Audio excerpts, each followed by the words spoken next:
De quoi ont parlé les franco-israéliens sur les réseaux sociaux cette semaine? La revue hebdomadaire et subjective de ce qui s'est dit, c'est dans le Tour du Web, présenté par Eve Bocara. Salut à tous et à toutes et bienvenue dans notre Tour du Web numéro 12. On s'était quitté un moment pour les vacances, on se retrouve en forme. Et en forme ou pas, je vous aurais bien parlé cette semaine, moi, de Bertrand Cantat, le chanteur de Noir Désir qu'on retrouve cheveux en vrac et l'œil triste en une des Un Rock de cette semaine. Un Rock à qui il donne une interview fleuve.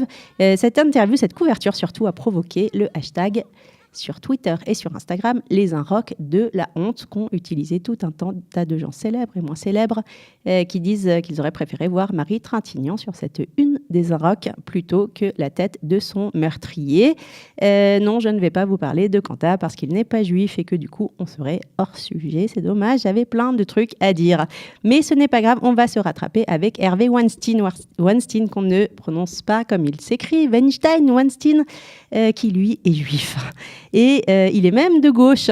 Oui, il est de gauche. Se réjouit le site Dreux Info, le site lui très à droite, Dreux Info. Dreux Info qui publie une photo de Clinton et de Weinstein en rappelant que cette merveilleuse gauche morale, soi-disant morale, aime aussi que les femmes les regardent on va dire, tripoter. Voilà, je vous invite à aller lire Dreux Info, le délicat Dreux Info, donc, qui adore rappeler que les pervers sexuels ne se retrouvent pas que chez les droitiers incultes, comme leur adoré président américain, mais aussi dans l'élite de gauche.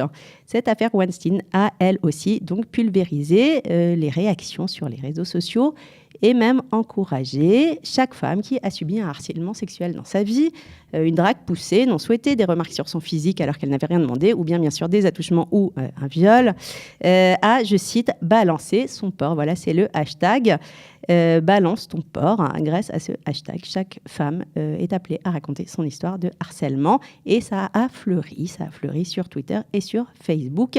Ne plus accepter et ne plus se taire et donc faire peur au porc. Voilà, peut-être qu'on peut s'interroger sur le bon goût du hashtag, mais c'est ainsi et ça marche très très fort. Bon, alors on plaisante ou pas, on plaisante pas d'ailleurs, mais une initiative sur Facebook semble plutôt à saluer. C'est la création par Michael Amselem, Eric Gozland et quelques autres d'un appel à un nouveau consistoire. Je vous invite à aller visiter leur page Facebook qui compte déjà 266 membres.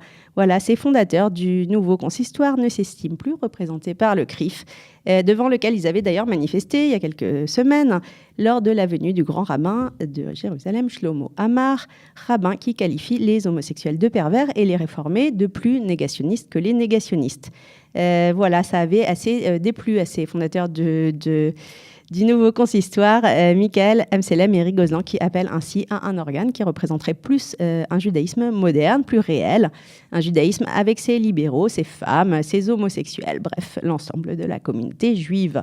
Voilà, ça c'est sur Facebook, comme ce post de Michael Amselem, qui a affirmé il y a quelques jours que, en fait, en France, comme les juifs ne peuvent pas exister publiquement sous forme de religion dans l'espace public, il leur reste la mémoire de la Shoah ou l'antisémitisme. Et que ça ne fait pas trop joyeux comme identité. Voilà, un constat à méditer. Et sur ce résumé absolument subjectif des dernières semaines, je vous laisse et vous dis à très vite. Merci.